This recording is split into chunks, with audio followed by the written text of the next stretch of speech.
Welcome to the Rogue Asset Podcast. Today we're going to peel back the lessons on what it really takes to be a licensed general contractor. Our guest today is Derek Cafe. Derek is a commercial real estate broker, developer, and a licensed general contractor, and a current candidate for city council in the city of Austell, Georgia, which is a suburb of Atlanta. Derek, welcome to our show. Hey, glad to be here. Thank you for having me. Absolutely, and I forgot to mention, Derek is also a veteran of the United States Army, so he's my brother in arms. Yes, absolutely, absolutely. Who? A retired veteran.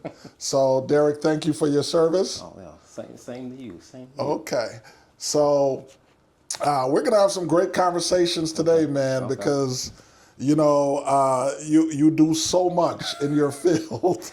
Yeah. But today we're gonna kind of narrow it down and focus a lot on the GC part. And when you guys hear me say GC, I'm just abbreviating for general contractor. Okay. Yeah. So if that kind of goes in and out, that's what we're talking about. So don't get lost. Yeah. All right. So we're gonna try to create a blueprint of what it took this man to get to where he is today on that journey.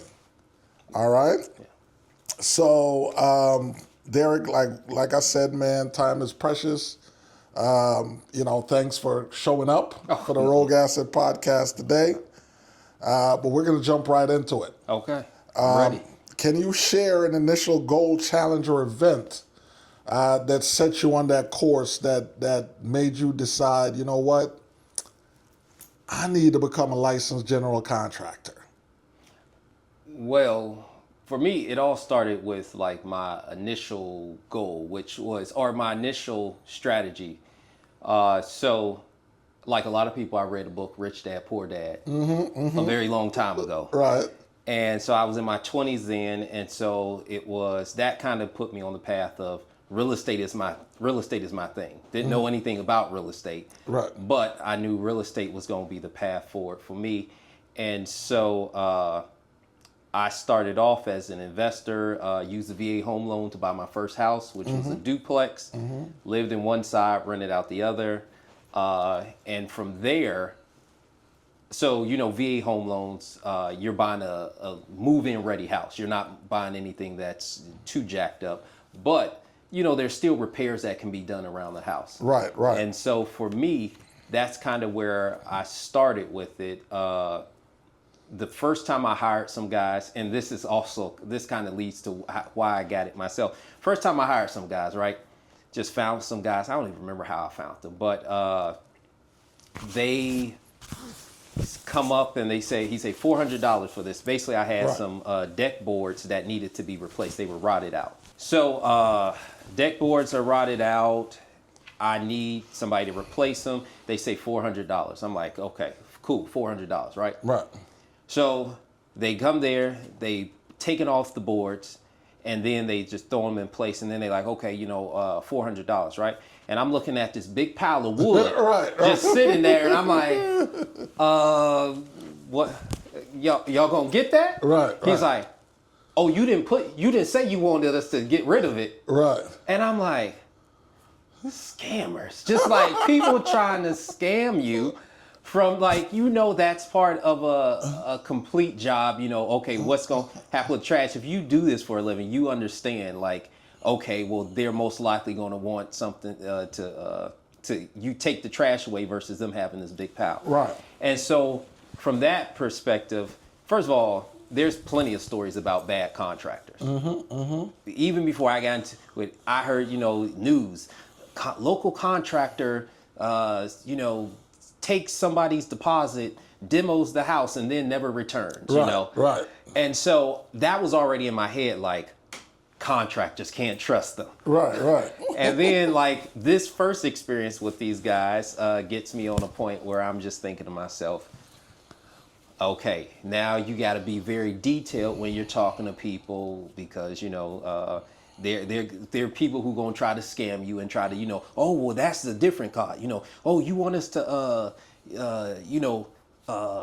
drive it to your place to do the job. Oh, that's an extra fee. That's a travel fee, Right, you know? right. And so that kind of set me off on thing. And I'm looking at the guys who's doing it and I'm watching them do it. And I'm thinking to myself, Derek, you're a smart guy. First of all, I was real good with cars naturally. So I was like, you know how to, I was like, if these guys can do it, you know you can do it. So from there, I became a graduate or a applicant in YouTube University, and started to learn how to do stuff myself. And so basically, it went from starting to take on little tasks around the house to eventually doing my first cosmetic renovation to eventually my first new construction project, and then eventually I got the apply for the contractor's license, was denied for the first time in 2020, and then after licking my wounds, came back in 2024 and applied for it and actually received it at that point in time. Okay. So what was the cause of that rejection? Why were you rejected? We can have a conversation, but so I'll say this. Because, you know, there's a real in there, which you don't tell her. So, right. There might be some reasons that we're not quite comfortable delving into right now. Yeah. But the thing is, so a buddy of mine. What if you live in a southern state? You might have encountered, Yeah, you already know what I'm talking about, but the gist is a buddy of mine, he was a real estate agent too. He was doing the same thing that I was doing, fixing up houses that were his own. He was unlicensed, and he applied for his license, and he went through and got it. And he told me, he was like, I was thinking, well, you know, maybe I'm gonna need this, that, and the other. He was like, no, I did it. He was like, me and you have the same exact credentials. So, you know, you've done projects the same as I've done projects. We haven't pulled permits. We've just been working on our own properties. You should be a shoo-in, right? Well, there was a difference between me and my buddy. And while he was approved, I was not approved. So I basically had to go through, and the second time around, I made sure I dotted all I's, checked all T's, and that same buddy. But you know, I gotta ask the glaring question though. And how can I put it? Was there a difference in the melanin content? Maybe. Mostly, yeah. There absolutely was. There absolutely was. Okay, gotcha. There absolutely was. And Gotcha. so, but that same buddy, he's the same person who came back and helped me to get my license later. Right. Excellent. And so, because he was just like, oh, why'd you get denied? And I was like, I don't know, because you said we both have the same credentials at the time. But once again, I happen to be denied. But you know what? You just go back and you just get it done. You know, that's basically what it is. So did you find that that first initial denial fueled you in some way? Did you have any kind of anger? Was it more that you became even more determined and disciplined in the process? Well, yes, I was. Well, honestly, I was upset. Naturally. But really it was, I still knew that it was something that was going to be valuable to me. I still knew that I wanted it. And really from there, it came to just putting in the work, making sure that there's no way a second time around I can be denied. And so that's why I really focus on building the relationships, getting permitted projects completed, and really going above and beyond, even getting like a recommendation, which is not required to get a recommendation at the license level that I have, which is residential basic, which is basically I can do residential projects primarily, but you're able to also do some other projects with the help of other GCs that you may know. So anyway, the second time I even got a recommendation letter from my building inspector, because he was just like, the quality of work you do is just superb. And I know this now compared to other contracts, because people used to say, like when I did my first new construction project, a buddy of mine, he was like, "This is $1 million work. This is $1 million work," and I'm like, "What are you talking about?" Because it was my first new construction project. Right.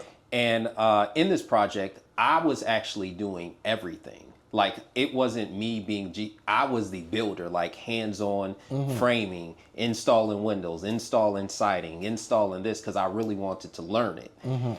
And he was like, "This $1 million construction." I'm like, "Okay, I don't know what he means," until I went to some other new construction projects, and then I was like, "Oh, this is what he means by this is new construction. This is $1 million." So there was definitely a difference in the work. Yes. Everything from wall joists that didn't meet the top or the bottom plate, and just headers that weren't real headers, and it was just a level of just. There's some shoddy work out there. I mean, I'm selling a property right now that I sold to some clients back in, I want to say 2021 maybe, or new construction. And now we're selling it, and the there's all kinds of things that the buyer's inspector identified that we now have to go back and So we're now kind of seeing the shoddy work that the inspector on the front end didn't catch. So. No, understood. And can I just mention something regarding that and inspectors? People think that the building inspector is there to, like, well, if it passed the building inspector, then it's good. That is not the case. The building inspector is there to make sure, like, the bare minimum is followed. Is met. Yes. They are not there to make sure that the builder is building by the best building standards. Right. They are not there for to make sure that this is of the utmost quality. Right. This is a job, and they are just trying to make sure that the bare minimum is through. Is taken care of. Yes. And that's funny. Yeah, so I want to point that out, because a lot of people have the misconception that building inspector is making sure that, like, your property is being built to the best quality ever, and he's like, no, he is making sure that floor doesn't go lower. Right. So That's the difference. Now, was there a moment or project that you realized that getting this license wasn't just optional, but essential? I would say just truly every single time I ran into so the way I got even my real estate license was from the investor standpoint. Okay, well, maybe it helps out. As a matter of fact, one of my agents at the time was the one who convinced me. He was like, "Oh, you really know some stuff." He was like, "You make a good agent." He had a firm, so he was like, "Oh, join my firm. Get your license and join my firm." And so I got into it from that perspective. And when I started to work with clients, particularly female clients who were doing, and I was primarily specializing in investments. So people I'm doing are doing flips and rentals and things of that nature, and just seeing them deal with contractors. Had a client. I always tell this story. My client, she lost $50,000 on a flip. Not because of anything I did. Right. Now, she wanted to pick out the contractors on her own. Now, first of all, she was just going to call. She bought the property from a wholesaler, and she was going, so I wasn't involved in that. And then she was just like, "Oh, we should be done in this many months, and then you could come list it." And I was like, "Okay, cool." And then it was like 6 months had passed, and I hadn't heard nothing from her. It was like 7 or 8 months, and I was like, "I got to call her." Right. So I call her. And she's like, "No, we're still working on the house, still doing this, that, and the other." And I'm like, "Okay, well, let me just come by and check things out." When I tell you the amount of foolishness that was going on in that property, it was everything from the door trim. So typically, like if you have the traditional door trim that you find at like Home Depot and Lowe's, it goes from, it's thin and it goes out. So the fat end is towards the exterior of the door, or out from the door. The guys put all the door trim on backwards, right? And then I looked at it and I'm like, you know that's not right. Right. And she said, well, he told me it's Chicago style. And I was like, what? What are you talking about? That's crazy. He said it's Chicago style. And then I'm going through the house and they haven't put up insulation yet. So I'm looking, I could see, you could see the exterior. And here's the thing, even if you are inside and there's not insulation up, you should not be able to see the siding. You Right. should see what's called sheathing on Right. the house. I see the siding that was recently installed. And so it just comes to a point where I'm just like, you know, the siding is not supposed to be, nailed directly to the studs, right?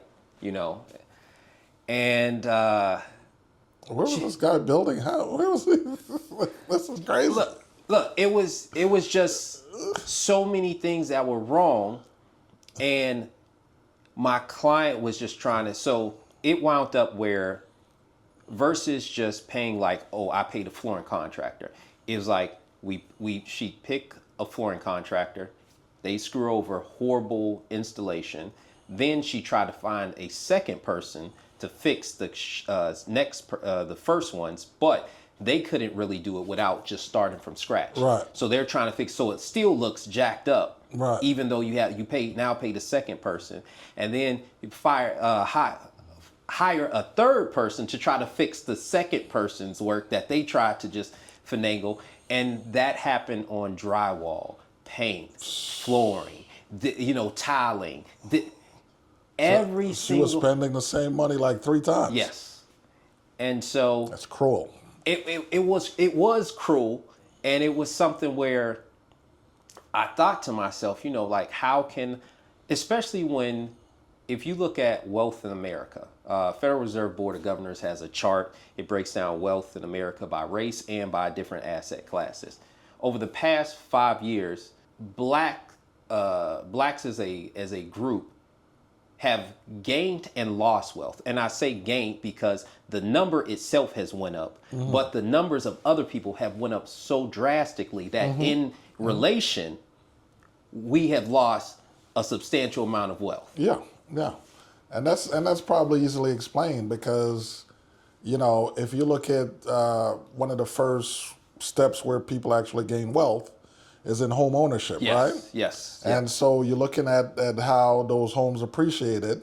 So if you had homes that were of lesser value to begin with, you'll get some appreciation. Yeah. But if you had a home already that was of a decent value and in some other community that were more of it, you're going to gain even more. Oh yeah, yeah. And so that kind of makes a lot of sense. Yeah. So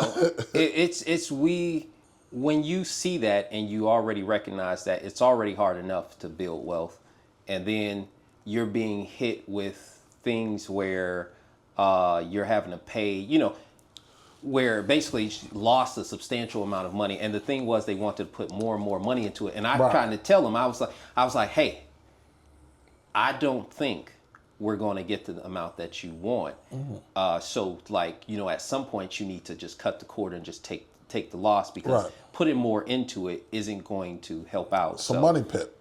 Yeah. You created a money pit situation. Yeah. So overall that was a really tough sale for my client at the time, because they didn't want to hear, they want to believe. They were very very high paying job, of a very high paying job. They were a boss chick. So they're like, I could do this. Right. I can do this. Right. And I just know that was probably, in my head, that was the angriest closing I've ever been to. The seller was up, like it was so much, you could just feel it just seething. Right. And the buyers all happy because they're like, oh, I'm getting this new house, I'm getting this. But my seller was seething, and it was just like, this didn't have to go the way it went. Right. And it was just all about, just shoddy contractors. So that's kind of that was one of the things that was one of the prompting deals that you were involved in that made you do that. Okay. So let's talk about the timing. At the time, at the time when you in 2020, when you made the decision, was there a gap that you saw in your career as a developer and as a broker at that time? I would say that I've always saw that there was an advantage to having both the real estate, agent, broker's license and the contractor's license, because especially in the investment field, it's just a lot of correlation or a lot of overlap between the two. And so getting it was more always selfish. That it's always been selfish. To be honest with you, it was always, how do I make it easy? How do I cut down? How do I increase my revenue and decrease my expenses?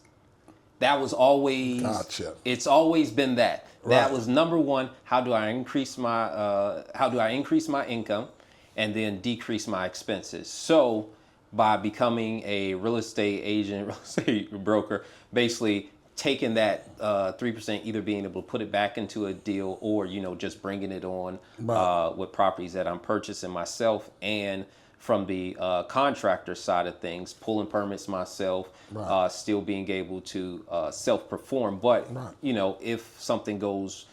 if I hire a GC for something, because I could still hire somebody because I might not be specialized in something. So if I bring somebody on, then, if for whatever reason, we always, in the beginning of a relationship, it's all good. Right. Then we get into it and you got to put in the work. Then all of a sudden things change up very quickly. Right. And so if things are changing up, how do I still make sure I'm covered? Right. And so for me, that was really, that was the gap that I saw. First of all, just being able to increase my revenue and decrease my expenses, and really just build up the revenue that I then put into my investments. So I understood that if I do it for me, then there's going to be other people who could use those same services. Who would benefit from it. Okay. And I'm glad that you pointed out the investor part, because now I'm sitting here listening. I'm like, wait a minute. I think I left that out on the intro. But like I said, he already has a long resume. It'll be like, he's this, that, the other. I've been hurt. But the investor was a key part, because that was, obviously how he started in real estate, and that was the precursor for everything else that kind of came along. So, forgive me for that one. Oh, no problem. No problem. It was gonna come up one way or another. Right. Yeah. So let's talk about what were some of the let's say strongest challenges and struggles that you have faced while you were pursuing the GC license. Let's kind of delve into it. You said you got rejected the first time. What else was there going on at the time that might have impacted that journey? So if somebody's never applied for their GC license here in the state of Georgia, and you are if you're getting your real estate license, or apply for a real estate license, because almost everyone in Atlanta has a real estate license. You could throw a rock in a crowd. You're gonna hit someone with a real estate license in Atlanta. The thing is, you go to the IRS and you could be talking to a lobby person, and then they they do this, but I got my real estate license too. I got my real estate license too. So when people apply for the real estate license, there is no anybody can just apply for it. You could basically take as long as you got the money to take the class, the course, right? Then you can go through. GC license doesn't have that. There's before you could even take the test, which in itself is hard, you have to qualify to be able to sit for that test. And so that becomes a barrier for many people, and just, meeting those requirements, having the projects necessary, having depending on which of the licenses you're applying for, having, all of those in some cases you need references, you need documented projects, you need education, having all of these different things that are necessary to apply for it. And even then, the process with the state can be cumbersome. I had to drive down to Macon twice. I had to drive down to Macon to actually get in front of a person to say, "Hey, I'm a human being. I'm trying to, make things where I'm trying to make things easy for you. Can you help me out? Can you make things easy for me?" And so I took 2 trips down there. Well worth it because it absolutely sped up the process for me. By talking to somebody in person, making sure, hey, are we good? Do I have all the paperwork? Do I cross every T, dot every I? Yeah, did I make sure everything was taken care of? And that was those were probably some of the challenges. Just making sure that you line up on paper and make sure that you have everything that they're looking for. And even just filling out the paperwork properly, filling out everything that they're talking about, because they're more particular with that, because they're looking for reasons to get rid of you. They are looking for they're not trying to just give it to you. No. They are trying to look for a reason to deny you, so you have to be on your P's and Q's. And I think that for considering the damage that you can cause, with this license, I think in some senses it's necessary. It's warranted. So tell me something. Is there also an asset requirement? Yes. That you need to have as well? Yes, it's that you have, I think, $25,000 in net worth with $25,000 in net worth or a $25,000 letter of credit. That sounds low, because I think I came across it a couple years ago, and I think it was more like 100,000. You're talking about, so as I said, there's different levels of your contractor's license. So there is, first level is residential basic, and at the residential basic, this is just what most people are going to deal with your residential properties. Then you have your residential light commercial. So that's both residential and light commercial projects. So there's going to be your tenant build out, your small warehouses, etc. Then you have your general contractor, limited tier and unlimited tier. So at that tier, you can be building the Mercedes-Benz Stadium. Gotcha. But with the limited tier, basically, I think, and don't quote me on this because the paperwork ain't in front of me, but with the limited tier, I think your projects are capped at $1 million. Okay. So you can't do a project over $1 million in one go. But with the unlimited tier, you could be doing, $10 billion projects. I could build a hotel. Yes. Okay. Yeah. So with those different licenses, there are different requirements as far as net worth. So if you're talking about 150, you're probably talking about the commercial general contractor. Okay, gotcha. So yeah, man, I know that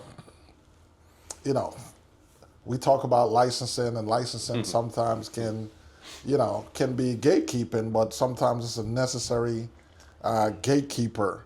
Was there anything in the process though that surprised you at all? Actually, no. I wouldn't say there was anything that surprised me. It's pretty standard at the level that I went in at. It's you're looking for net worth. You're looking for that you have projects that you've worked for or underneath someone for a period of time. They didn't ask for recommendations, but I did provide a recommendation from my building inspector. Yeah, and then from there, it's passing that test. And let me tell you, brutal. That's the only word I'm gonna put out there. Brutal. 4 times harder than any real estate agent tests that I've taken, and I passed both of those first time, real estate agent and broker. But yeah, I walked out like I was absolutely planning in the last minutes of the test, like my next steps, because I absolutely was sure I failed. Wow. I'm already preparing. I'm like, okay, well, I'm a disabled veteran, so I should get, because disabled veterans get 5 points, disabled Right. veterans get the 10 points. Right. So I was thinking, okay, if I at least, then I could pull out that disabled veteran Right, thing, and right. I'm already playing. I was like, you get one more chance to take the test in a year before you got to wait a whole nother year. I'm thinking I absolutely failed, and when that guy gave me the paperwork and said pass, when I tell you, it just like, it was so much pressure built up inside of me. And when he said that, it was just like, oh, I deflated right then and there. You're like, man, thank God.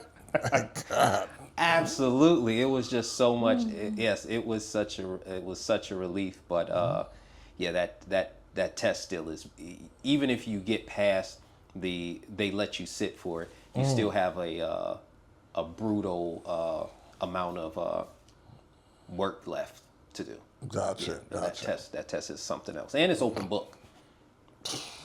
Sometimes open book can be bad too, because that's what I'm saying. You got to look all over the place trying to find, and that could be more stressful. And they don't set it up.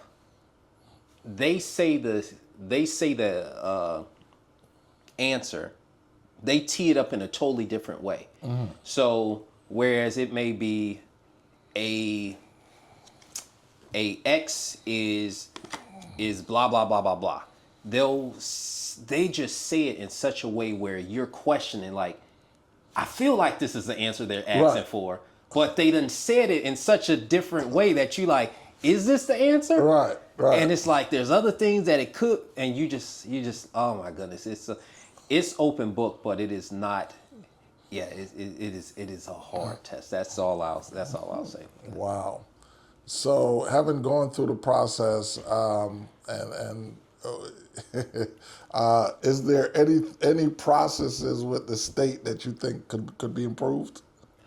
Just the application process, but I know recently the state was, I don't know if they got sued or whatnot, but I know there was, because it was around the time that I'm applying, I'm seeing stories on the news about the licensing board, and how basically they were having issues where people were coming up on renewals, and they weren't renewing in a time period, so people were stuck because they couldn't renew their license, and technically you're not able to do your craft if your license isn't renewed. But it wasn't because they did not do it; it was because the state was just taking, I don't know what was happening, but I know that it was something that a lot of people are having issues with, and they don't just handle real estate or residential and general contractors. There are all sorts of different cosmetology, surveyors and engineers, nursing, all of this kinds, so it was causing a lot of headache with a lot of people. And so really, I know they switched over to this new system called the goals system, and that's supposed to help things out. And but for me, really, that's about it from that perspective of making things easier if the process worked the way it was supposed to work. Because I'll tell you this, they initially said, okay, well, when you put in your application, first of all, you're already nervous. You're like, okay, what's going on? How's it going to happen? And they say, okay, we'll get back to you in this many days, right? Okay, so you're just like, okay, let me try to calm down, just let the time pass, and then you don't hear anything. So then you call, so then you hit them up. What's going on? Why haven't you hit me back? And then they say, oh, well, we're going a little behind. It's going to take, versus 7 to 10 days, it's going to take 15 to 20 days. Okay, 15 to 20 days. So then you call back. At the 21st day, you call them back. And then it's like, oh, well, no, all applications is taking 45 days. 45 days? What are we doing? And then after 45 days, it came to, don't call me, I call you. And I was just like, that's what are we doing? Like, because that was what it came to. It was like, don't call us, for lack of better words, or that's what the message said. Email reply was, don't call us, we'll call you. Right, right. So yeah, just being able to have it work the way it's supposed to work. So all of that sounds stressful. So was it your a mentor, a support system, or a mindset that kept you, that sustained you through this process? Really, it was what's on the other side. Once I actually get it, I didn't have a mentor to apply for it. My matter of fact, the one thing you'll note is that there isn't a lot of information on the test out there compared to the real estate agent side of things. Right. There is way more information about becoming a real estate agent, the process, etc., compared to the contractor side of things. And I just walked. A lot of times I walked through. Of course, I asked buddies of mine, like what was their experience and whatnot. But in general, first of all, it's the government. Right. So you already, being in my 40s, I already dealt with the government enough, and being employed by the government Right. several times, both in the military and the VA and post office. Right. Yeah, I understand, you got to be patient with the government in general. Right. So it was one of those things where I knew it wasn't going to go as planned, and I knew there was going to be some issues, and it was kind of already part of my expectations. How long it was going to go that part I didn't know, but I just knew, like, okay, well, you're going to have to deal with it. You see it in the news that there's issues, you just do what you can do, and the rest, just it's in somebody else's hands. But I'm going to do what I can do, which in my case is driving down there, talking to them, being communicative, talking to them, having, making sure that all of what I need to do is being done in the right manner. Right, right. Okay. And then, all right, so you arrive, you got the license. What new opportunities opened up for you, and did they open right away, or did it take some time?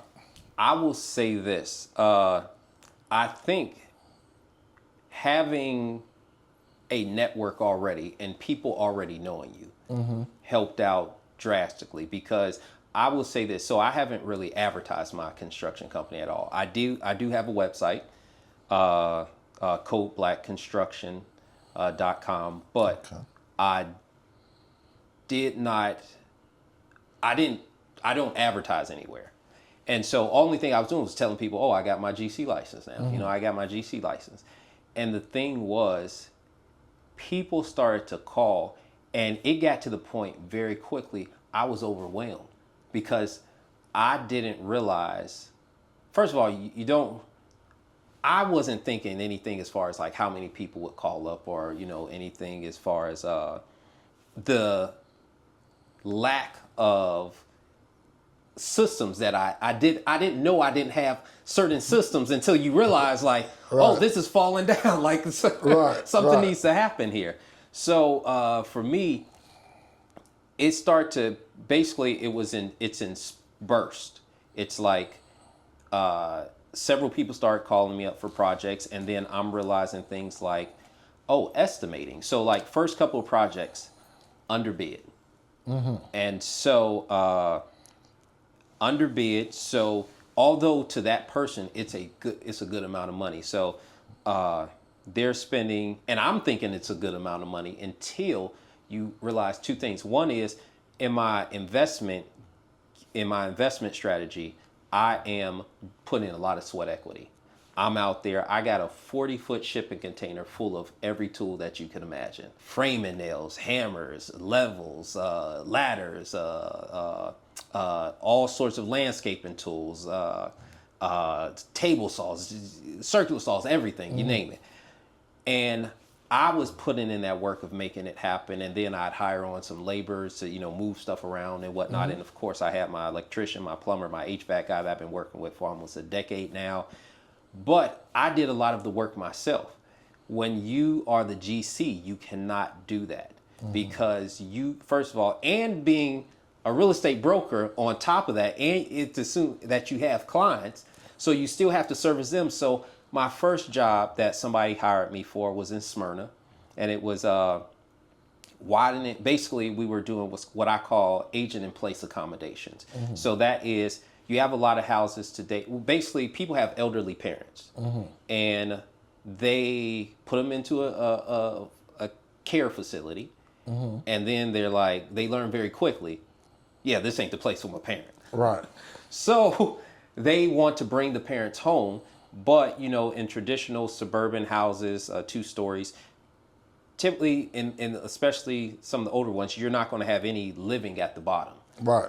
It may be a den or something like, or a living room area, and then maybe a half bath or something like that. And so what I went in and did was turned their den into a bedroom, and then widened the door for their to accommodate a wheelchair, and then put in grab bars. So you have that.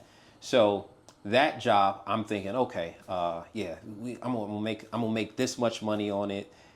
And the thing was, the lady told me, she was like, yeah, all those other people, they was way too high. They was way too high, right? And she's saying this as I'm realizing, like, yeah, I underbid this job by like $2,500. It was around $2,500, $3,000 that I underbid. And I was just like, she's like, yeah, those people was way too high. They were way too much. So were you able to recover it, or you had to eat it? I ate it. Okay.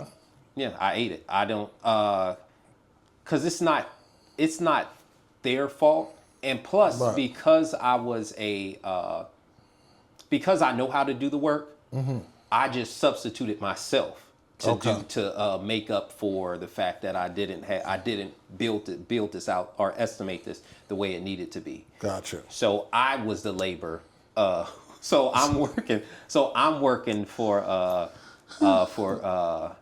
almost free. So I made something. I mean, it was probably around a couple hundred, but it was like, if I would have hired somebody, I would have lost money. You would have lost money. And so that's not what the GC does. The GC is the person who directs the orchestra. So, and plus, at the time, so I'm halfway, I'm in her job, and I'm answering questions for her. Then I'm calling people up. They're like, hey, is that property still available? And I'm like, I'm going off to the side. Right. Hey, yeah. Go in right now. It's vacant. You should be able to go, and then I'm going back and like, okay. And then I'm going back hammering nails and stuff. And it was like, yeah, I could see that this isn't, I'm definitely going to need to build things out. But so those first couple of jobs lost money in the sense that I had to physically be doing work in order to make money. And remind me of the question again, because I want to make sure that I'm actually on track with the. We were talking about the opportunities the opportunities that open up for you. Lots of opportunities, and what happened also with the real estate side of things is there's a lot of overlap between the two. So, for example, sold a property representing the seller, and it was zoned general commercial, and the buyer is going to open up a tax and accounting business. So it went from me getting that listing and selling the listing to me now being the general contractor for this tax and accounting business that is opening up. So opportunities have come in that fashion. Synergy. Yes. Synergy, great synergy. Yeah, and even I'm doing a warehouse remodel. It initially started off as just demoing like 1,600 square feet of warehouse space, and then building inspector got involved, and it kind of grown from there. And with that project, they have a warehouse, but they were looking to purchase the warehouse next door. So now it winds up being where I'll be working. We're still wrapping up phase 2 of their construction of the existing warehouse, but they're also looking to purchase a property next door. So it winds up having a lot of synergy between these projects.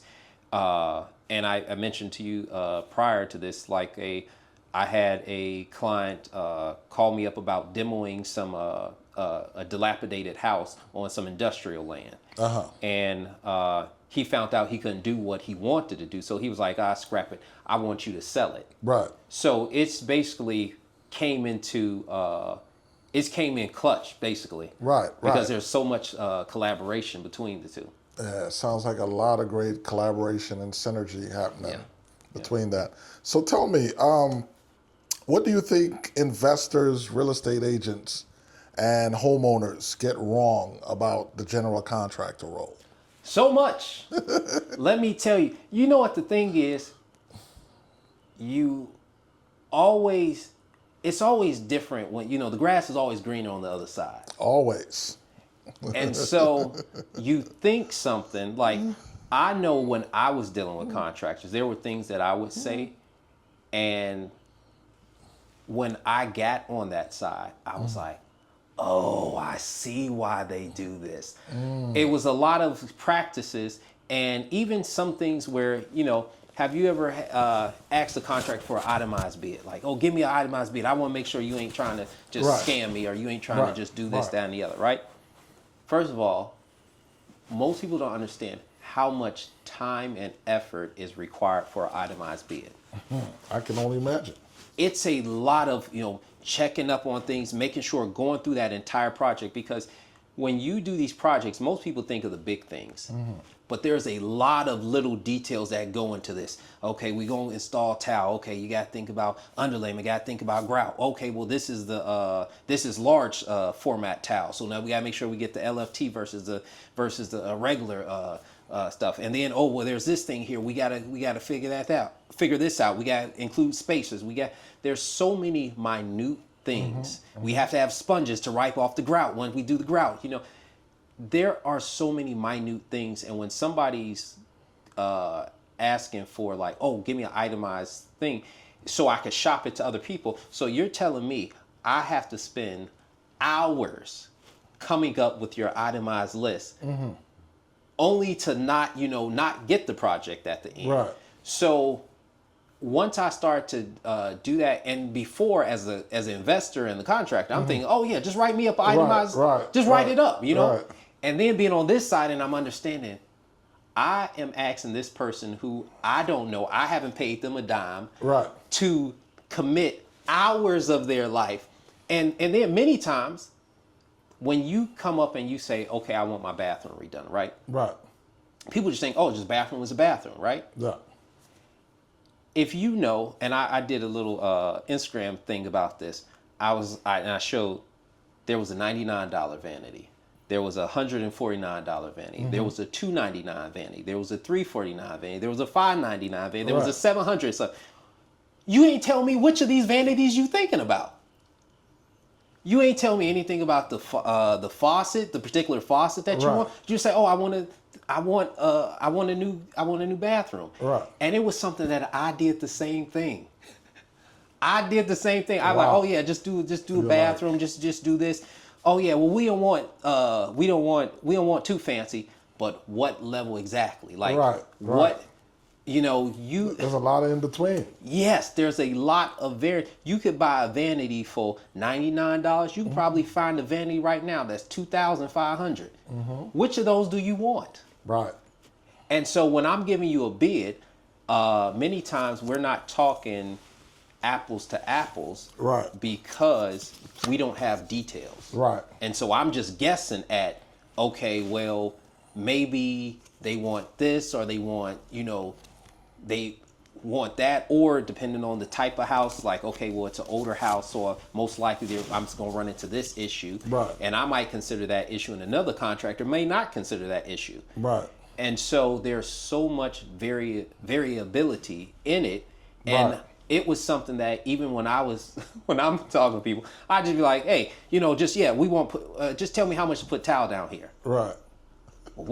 And now I see now on this side, I see how crazy that is. Right. But I did it all the time. Yeah, I mean, that's my natural whatever too. Just like, how much is it to put the tile down? Yeah. And it's like, there's so many details. And if you ain't giving me those details, what you are doing is putting it up to me to figure those details out for you. And when you are putting it up to me, I might say, okay, well, I might be looking at something like, oh, well, he got a fancy this.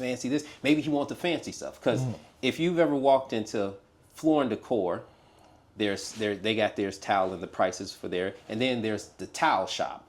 The towel shop is a much more expensive line of towel. Right. And so when you saying towel, you might be thinking the towel shop, and I'm thinking Floor and Decor. Right. And so it's just understanding that, like, there's so much variability, and now I have a much better appreciation for architects. I'll point that out. Yeah. Architects and draftsmen.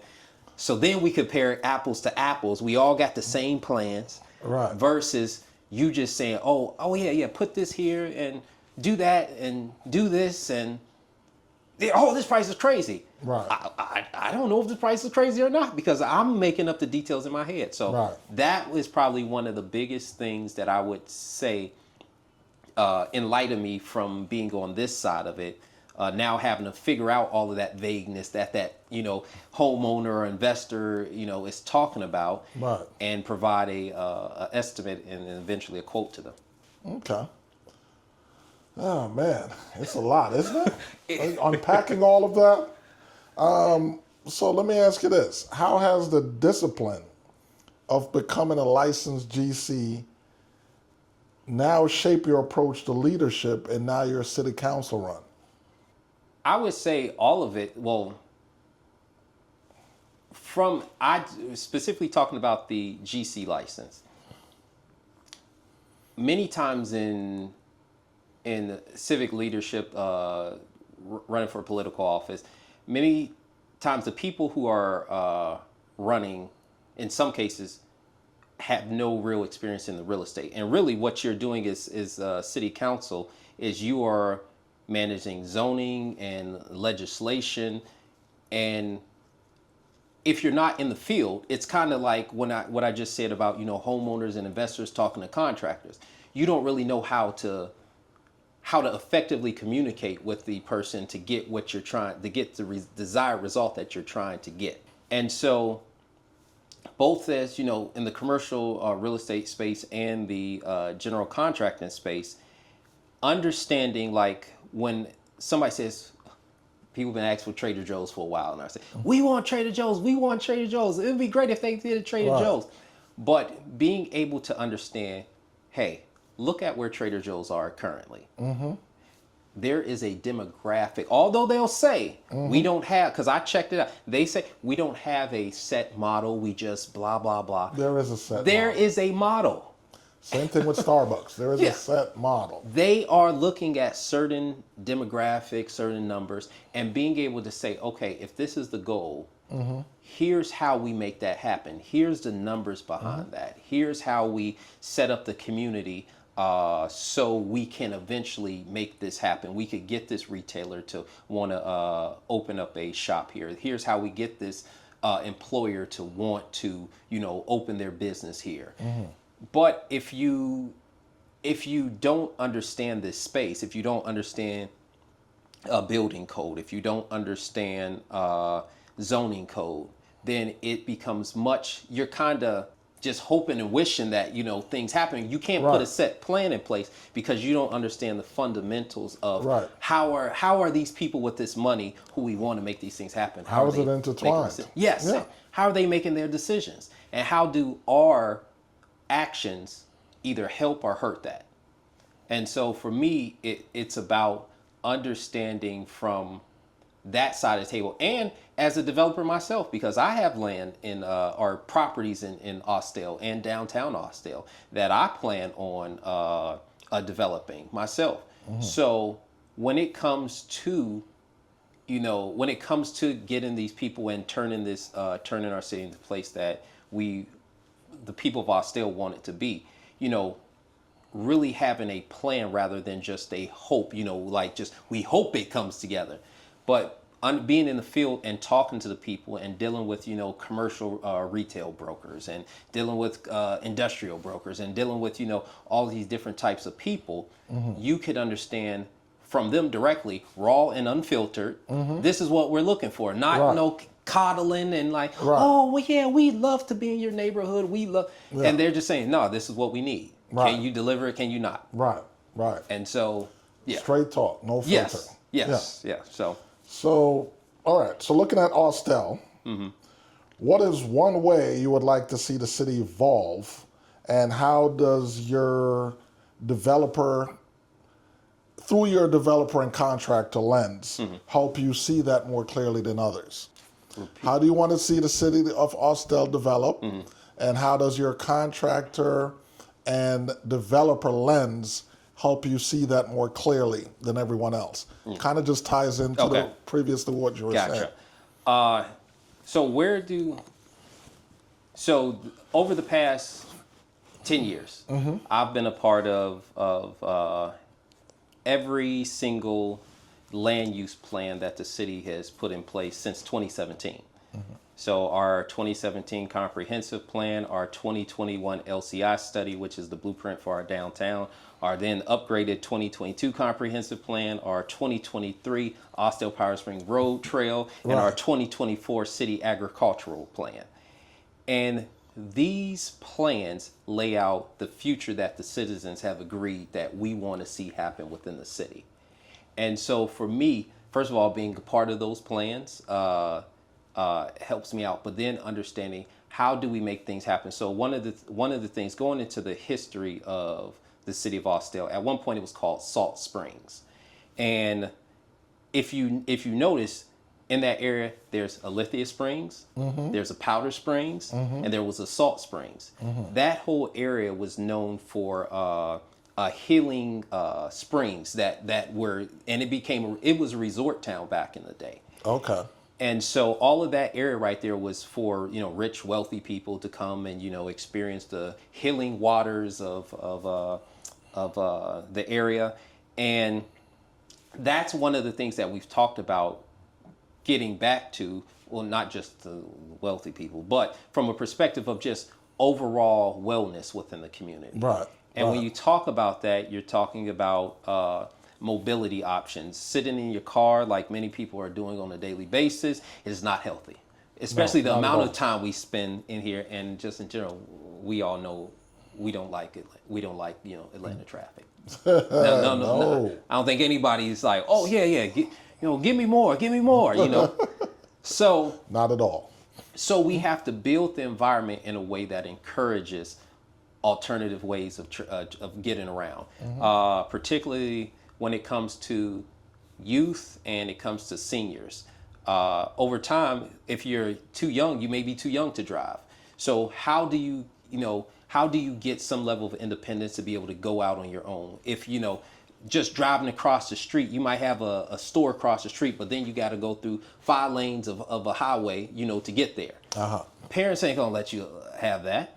Well, not if you care about your kid, I should say. Right. So how do you build the environment in a way that allows for more walkability? How do you allow for affordability, good looking housing, but also housing that meets the demands of different people? Right. They say the nuclear family, according to the Census Bureau, it makes up like those types of households are like 18%, 20% the last time I heard of actual households. So like the mom, the dad, the 2 kids or 2.5 kids and a dog, that makes up such a small percentage of actual households. We have a lot of single person households. And so when you see that most of the houses being built are 3-4 bedrooms, 2,500 square feet, it is not meeting the demands of most people. But most builders, it's from a cost perspective or cost effectiveness perspective, it is easier to just build these massive houses than like to test the market with these smaller houses. Right. So for me, it is really allowing opportunity for smaller scale developers rather than more institutional money to come into the play. And small scale to me means people within the neighborhood. That means me. That means you. Right. That means our neighbor. Right. So versus like, oh man, let's bring that Starbucks in. Right. No, there are Starbucks in this town over, why do we need the same thing every single where, in every single place? Right. Because why do I come to Austell if Austell is the same as Mableton, which is the same as Alpharetta, which is the same as this, which is the same as that? Right. What makes that area unique? And what makes us unique is me and you. Right. So for me, it's about understanding like my journey from, first moving to this area. And this is something that you didn't know. So when I first came here, I had my car repossessed. Mm-hmm. So this is 15, because I came here December 31st, 2010. So around 2011, maybe into 2012, I had my car repossessed, right? Mm-hmm. And I had to learn, never having taken public transit in my hometown, mm-hmm. I had to learn MARTA and CCT in like a couple of hours. Right. And so for a year and a half, probably more, somewhere between a year and a half, I was exclusively CCT, Cobb County Transit. Now Right. I think it's called Cobb Link. Right. So I've experienced going from having a car when I came down here, because I came down with like $5,000, and then that money eventually got ate up. Right. Quickly, probably. That money got ate up, but thankfully it was 2011, so it wasn't like today with the inflation. Right. It would have got ate up faster in today's time. Oh yeah, definitely. But that money got ate up, and I got the car repossessed, and I went from walking. And when you are walking places, first of all, when we drive places, we don't realize how far things are. Oh yeah, that's true. That's absolutely true. We don't. But when you walk that distance, oh my goodness, you be like, there was a hill here this entire time? But you know what's funny though? For me, it's always somewhat different in the way that I imagine it. Because there's a piece of military that's always in me where I'm always imagining the effort that it takes on foot to get from point A to point B. Because if you've ever been in the military, you kind of, when you start imagining that you have to go from point A to point B with your equipment and your weapon, you know that 2 miles is a lot. It is. Right? It is. So I'm always like checking the odometer, like even from my house to the top of the main street, I know exactly that distance. Okay. Right? And I don't know why I know that distance, but it's like I'm keeping it in mind. You never know. Like, what if everything goes out tomorrow? Yeah. Right? Yeah. And that's how I buy residential real estate for myself, is I don't really like to be in too deep. Nah. Right? Where it's going to take me any long period of time to get to a major artery. Okay, gotcha. So I know exactly what you mean. Like, it does amplify when you're walking. Yeah, no, it just absolutely. And then the thing was the challenges that you face by having, first of all, how ostracized you are from society by everything being so far away. Yeah. Your jobs is so far from your residential. Your residential is far from your jobs, which is far from your retail, shopping, and stuff like that. And for people who are, like I said, younger, who don't have the ability to hop in a car and go someplace, and are relying on their parents who got jobs to do already, where they can't really be chauffeuring you around. And sure, you got Uber and stuff nowadays, but that from that independence and learning things, and then even from a senior perspective, maybe at some point you can't drive any longer. And so if you can't drive, then how do you still remain a active member of society? And so really me coming from the perspective I come from, both from not only from the perspective of someone in the real estate space, but as someone who has had to rely on public transit for a good period of time. Those are the things that allow me that I think provides a unique perspective on how to help out with what's happening in what's happening in Austell and what we want to have happen in Austell. Right. Both as someone who's been on the bottom and someone who owns multiple properties today and is a licensed GC and whatnot. So Gotcha. that's what I think helps out. All right. Well, thanks for that answer. We're kind of like at the tail end, so we're going to kind of rush through a little bit. Okay. For someone listening or viewing right now that's dreaming of becoming a licensed general contractor, what's your blueprint? What's the first 3 steps that they should take? So it depends. I'm gonna try to speed it up. If you already own a house, then probably start with maybe some projects at your house. Maybe if the zoning allows for anything like an ADU to be built in your backyard, try something like that to get up experience. You can be what's called an authorized agent on somebody's application. Do that. Potentially work with somebody maybe as a side gig. If there's a licensed GC, you could potentially work with that person to get the experience underneath your belt, and then have them sign it off again as an authorized agent on some of the projects. And so experience, really, I'd say to a good degree is still networking. Because some people have called me up and say, yeah, I'm ready for you to sign off on my thing. And I'm like, it's a relationship thing. Like you calling me up like, hey, you called me up today like, hey, let's get married. Right. And I'm like, I don't know you. Right. I don't know you. We've passed each other a couple times. Yeah. No. It's like, no. In this case, these are people who don't know me at all. Like just like random. Because I also have a YouTube channel. Okay. And so I put out a video on how and why I got my contractor's license. And from that video, I've gotten at least 30 to 40 calls of people who have called me up like, yo, I'm inspired by you. I want to do what you doing. I need you to sign off on my license. Right. And I'm like, I don't know you. So networking,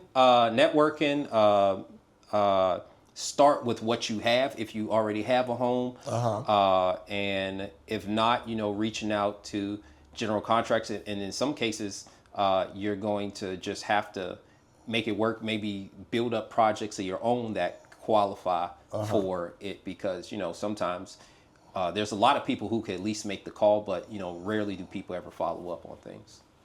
Gotcha. Okay, so guys, you got a little bit of a blueprint there. And what mistakes should they avoid at all costs? I'd say being a person of no integrity. That's probably what I'd say is the thing to avoid at all costs. Once people know that they can't trust you, know that your character is one of less than good moral turpitude, then you're done. So like all that scamming that Atlanta is known for, He's saying stop. Don't be a douche. Yeah. So what legacy do you want to build in both concrete and community? In community, I would say, really, I'm always thinking about my younger self, right? That's how I approach it. I'm thinking about my younger self, and I'm thinking, how do I make the world better so that person can still move forward? You know what I'm saying? The Derek who is always wishing, today where I'm at is just like, it's where, but the Derek of 10, 15, 20 years ago would be absolutely ecstatic to be where I'm at.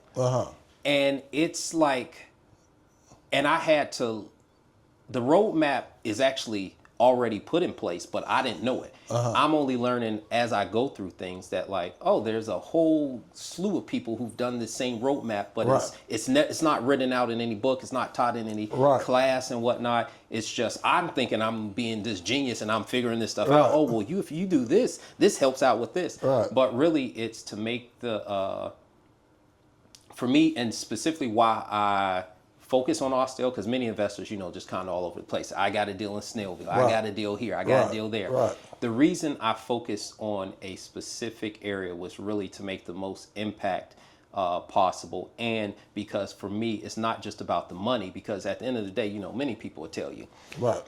especially people at the end of their lives, at the end of the day they ain't gonna say I wish I worked more. Right. You know what I'm saying? They gonna, No one ever says that. yeah. So for me, it was, how do I build those community? How do I have those, moments in time where, it's just like, man, that was a great time. I remember, just real quickly, I had a time where my family had came to town, and it just like, cause I stay in downtown Austell, and there was something going on. There was like an Oktoberfest thing going on, and then I had my sister in town, and my mom in town, and my dad in town, and some and we have relatives who live nearby, and we just like, all of this stuff kind of came together, and we just had like this time, like where everybody was like, man, we got to do that again. We got to do that again. Right. Everybody like, man, we don't come to Derek's place every October and this, that, and the other. And then I had to rent out the houses, because I have a multitude of houses that are right by each other. Right. So at the time I was doing Airbnb, so I Right. could put it out, but now they're rented out. But the gist is,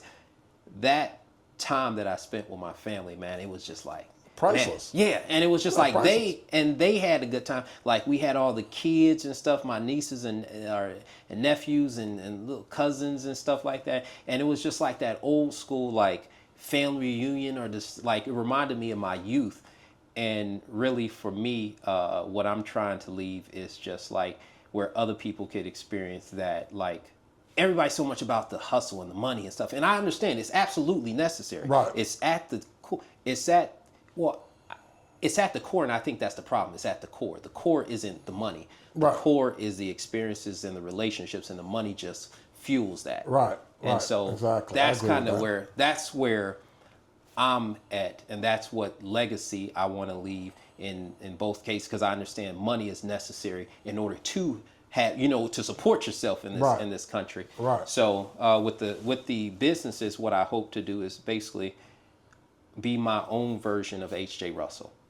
Gotcha. Build my own developments, have these developments come in, build my construction, build my real estate brokerage, but then be able to nurture and teach other people how to do it, so then they can go off and do it, and they can understand, like, where I'm at. I'm a highly frugal person. Right. And I think a lot of times we want to be so fancy and this, that, Right. and the other, and we Right. feel like, oh, well, if you're a millionaire, you could. I'm gonna tell you firsthand experience. If you're a millionaire, you can't afford a Ferrari. You can't afford this, and you can't afford that. You can't. have to be like You can't. a certain tens of millions into this thing, Right. because of the way money is worth, the inflation and stuff like that. Right. You have to be tens and 20s and hundreds of millions into this thing. A lot of people don't understand it. I heard Kiki Palmer say one time recently, she's like, listen, when I look at my bank account, if I only see a couple $1 million, I'm getting a Lexus, right? She's like, she's like, I don't want my monthly payment on a house to be more than $1,500. And she was kind of breaking it down, and people are like, oh, Kiki crazy. And I'm like, no, Kiki's real. People Kiki's going to have her money, okay, for a very long time. So, so overall, that's what I said. It's just the legacy of just good moments before I kick the bucket. And that's really what I want. All right, so we're bringing it to an end. Derek Cafe, thanks for coming out. Where can people connect with you, whether for real estate, co-investing, contracting, or your city council run? Where can they connect?